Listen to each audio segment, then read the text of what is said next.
बिस्मिल्लाहिर्रहमानिर्रहीम। Dear students, last time हमने बड़ी तफसील के साथ एस्ट्रोजन की स्टडी किया।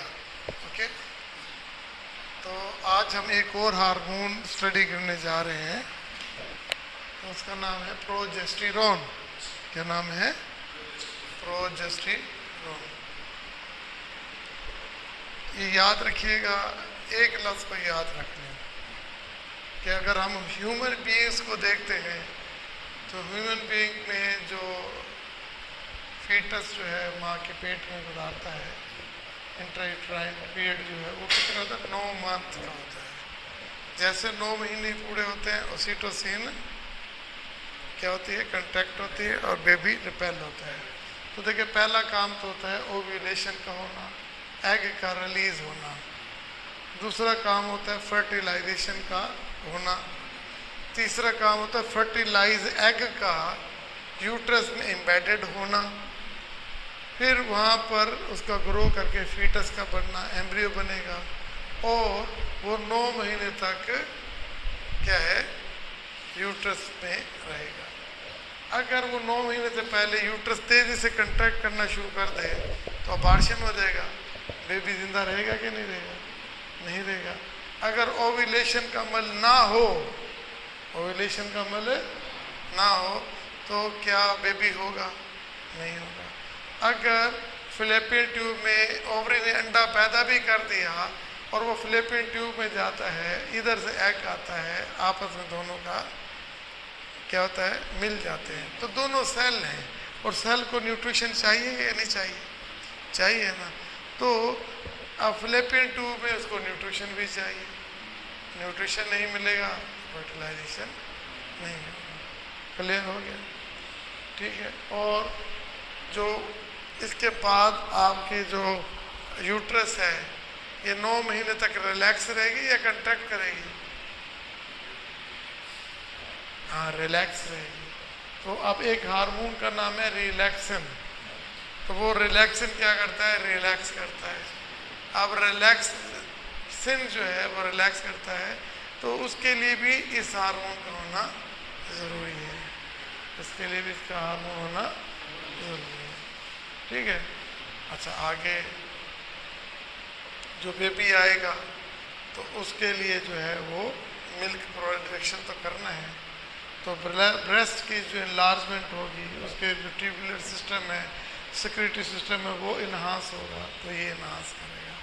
अब देखिए, इसका इफेक्ट किसके ऊपर है? ब्रेस्ट के ऊपर है।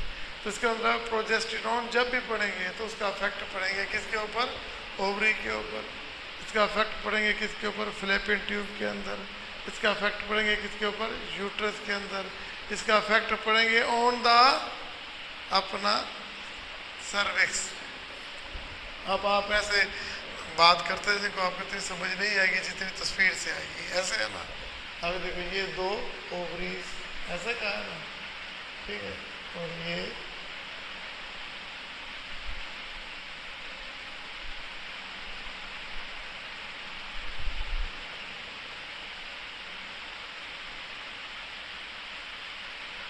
ठीक है, ये ओवरी, ये फिलिपियन ट्यूब, ये यूट्रस और ये सर्वेक्स और ये वजाइना। ठीक है। और जो बाकी है मिल्क प्रोडक्शन के लिए मेमरी ग्लैंड। अब इसका इफेक्ट किसके ऊपर होगा? ओवरी के। ये याद रखिएगा, आप एक काम कर रहे हो, क्या आप दूसरा काम करोगे? नहीं करोगे ना भाई। जब तक पहला ख़त्म नहीं होगा तो ओवरी ने एक दफ़ा एग प्रोड्यूस किया है और वो फिलिपियन ट्यूब में चला गया। अब प्रोजेस्टेरोन क्या करेगा?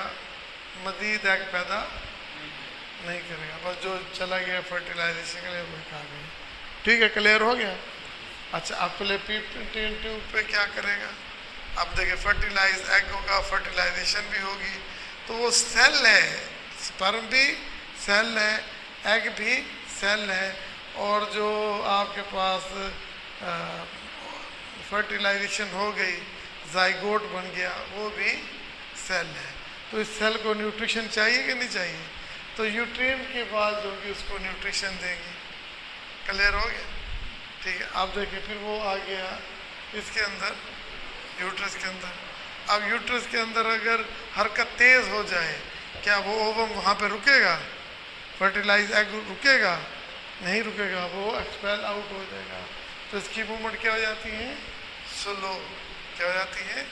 और ये कौन करता है? प्रोजेस्टेरॉन। किसकी मदद से करता है? रिलैक्सन। रिलैक्सन प्रोजेस्टेरॉन नहीं होगा तो इफेक्टिव नहीं होगा।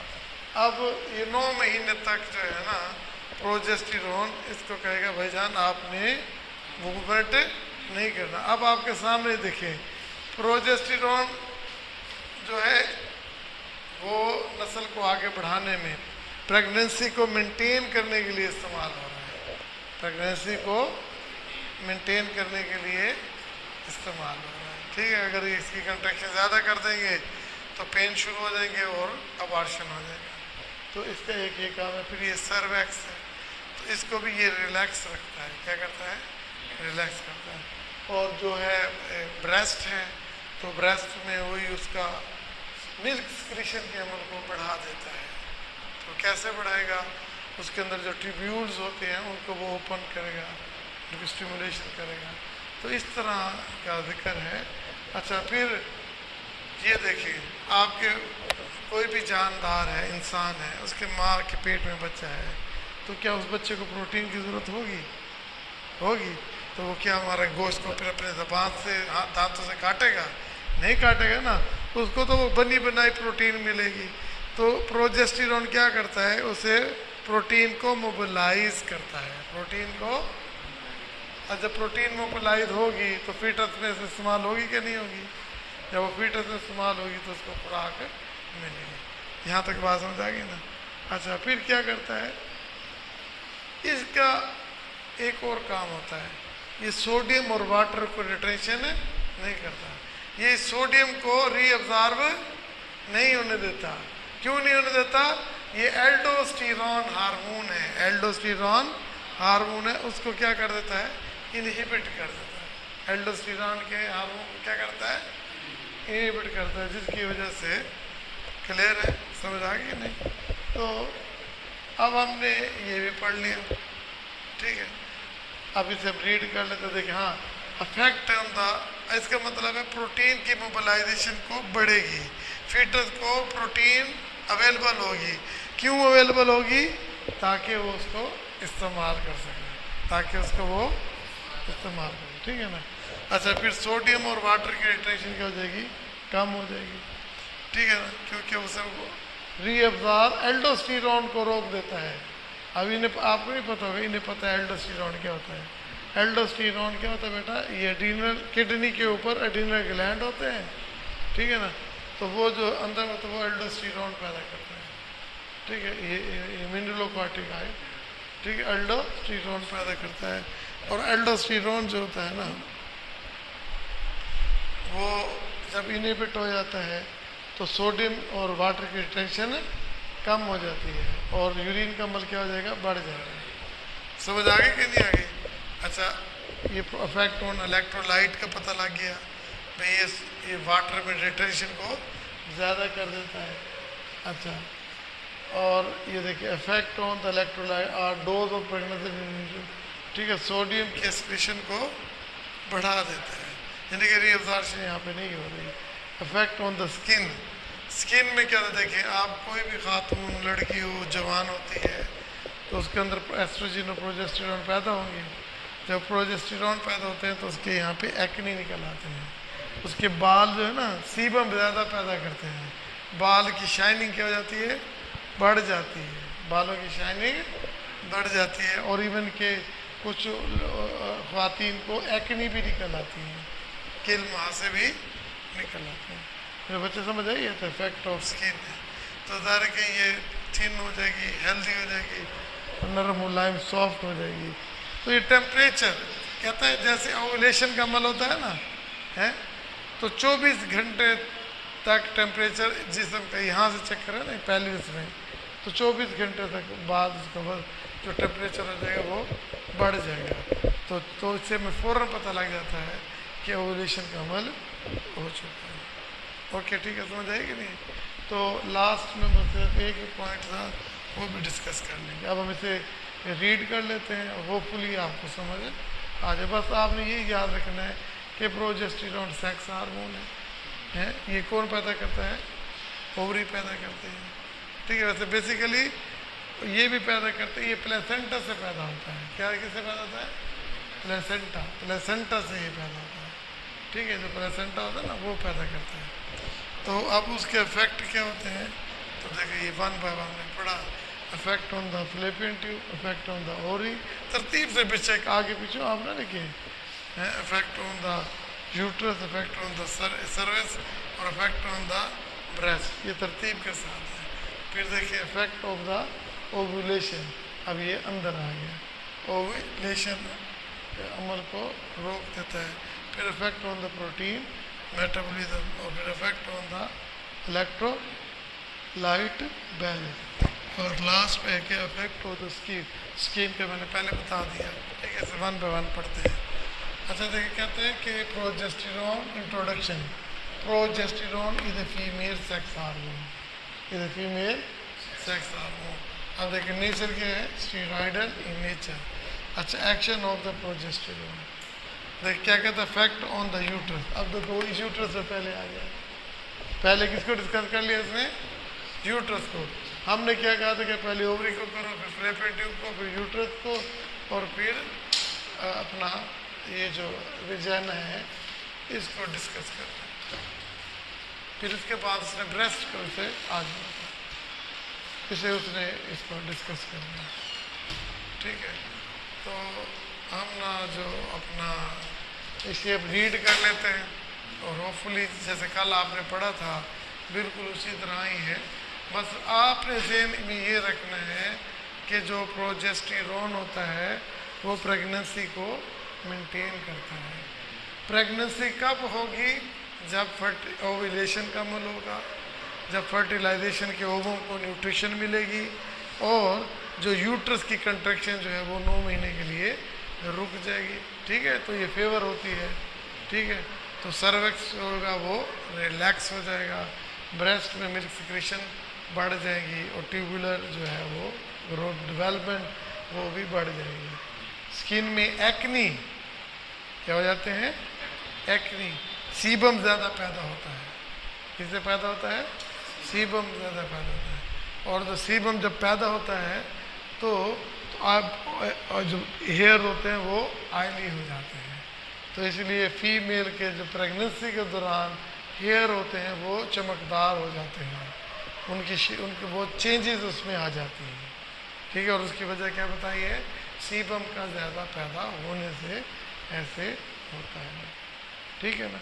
तो अब बिल्कुल इसमें कुछ बातें उसके अपोजिट हैं जो कल पढ़ा हुआ, लेकिन है वही। इसमें प्रोटीन की मोबिलाइजेशन होती है। अब देखिए फीटस है, फीटस ने 9 महीने रहना है तो भूखा रहेगा, उसको जो खुराक मिलेगी वो माँ की गोश्त से मिलेगी।